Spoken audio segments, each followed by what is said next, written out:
At last, the time has come. Time to venture deep into Excalibur's true power.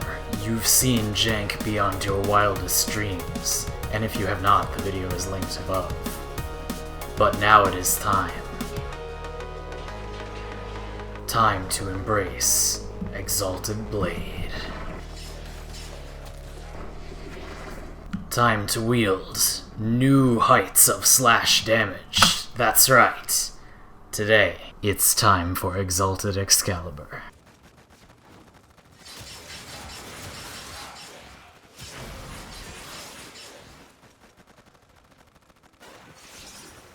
Exalted Blade scales off of the mods on your melee weapon, and it also scales with Excalibur's sword passive, so you're going to want to use your melee weapon as a stat stick to increase the power of your Exalted Blade. We're not actually going to melee with the melee weapon, but all of the mods on it are going to affect Exalted Blade. So, that's where we shall begin. The Nikana Prime. This weapon gives us the ability to scale our Exalted Blade damage to crazy heights.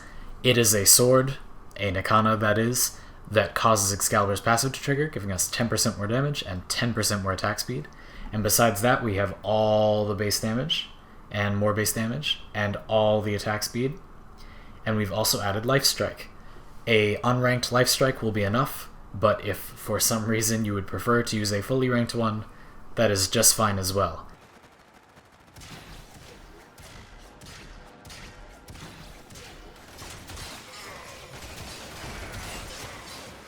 But you will be overhealing yourself quite frequently, with the insane amount of damage we'll be dealing.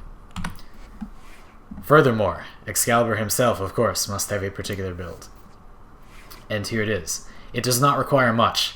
You need merely to have some power efficiency, make sure your duration does not get too low, and then add a little bit of range and a little bit of power strength.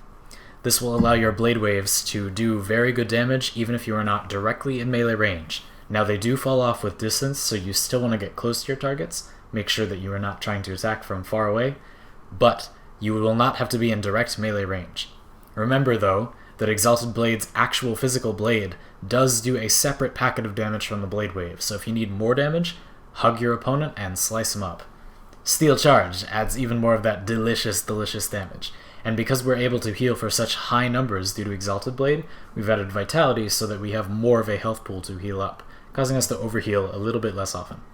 I've added Quick Thinking because I personally like it as a safety measure whenever I have a frame with Primed Flow, and I've added Primed Flow because I like to have a large energy buffer in case I am not killing enemies for a little while, so that I can save up Exalted Blade energy for emergency. This build has little in the way of survivability when you are not in Exalted Blade. Exalted Blade will block attacks from the front and still parry 60% of incoming damage when you are attacking, but you have to be facing your target and you have to be in your Exalted Blade. When you are not using your Exalted Blade, you should be careful about using guns because you will be very squishy. To that end, we've chosen weapons that, should you need them, will keep you alive. The Vaykor Marelok and the Vectis Prime. Let's start with the Marelok. This is an incredibly usable weapon, super comfortable weapon to use. It's got very high status chance, it fires at a good rate and has good damage per shot.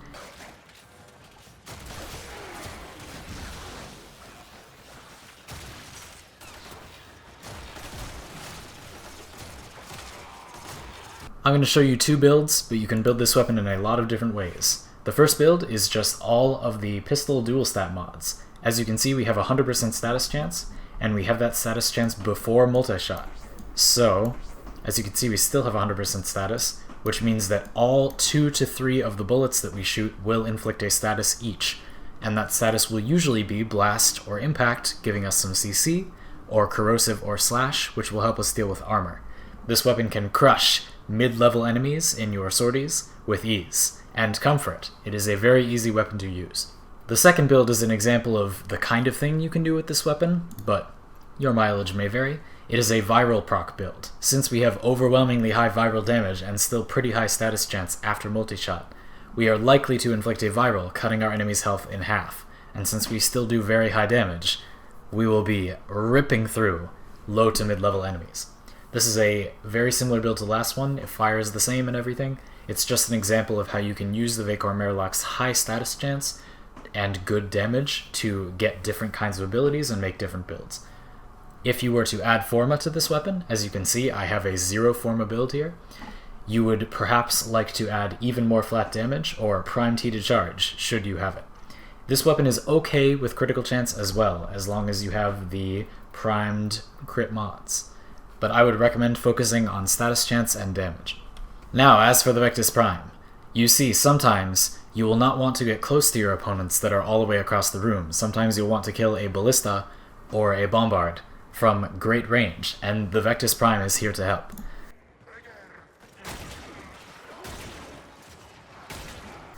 A glorious sniper rifle, the Vectis Prime can be modded to be a lever action rifle with the use of depleted reload, bringing its magazine size down to 1 and its reload to 0.6 seconds, which is real quick.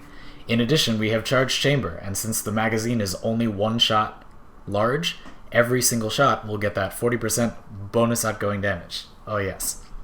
This weapon has great crit chance, so add your crit mods, add your elemental combo of choice, and add your damage mods, and you're good to go. As you can see, I've chosen Radiation because I hate Bombards.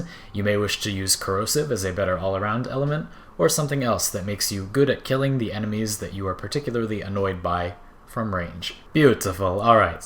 Allow us to show you some sorties, shall we? Let us go to sorties.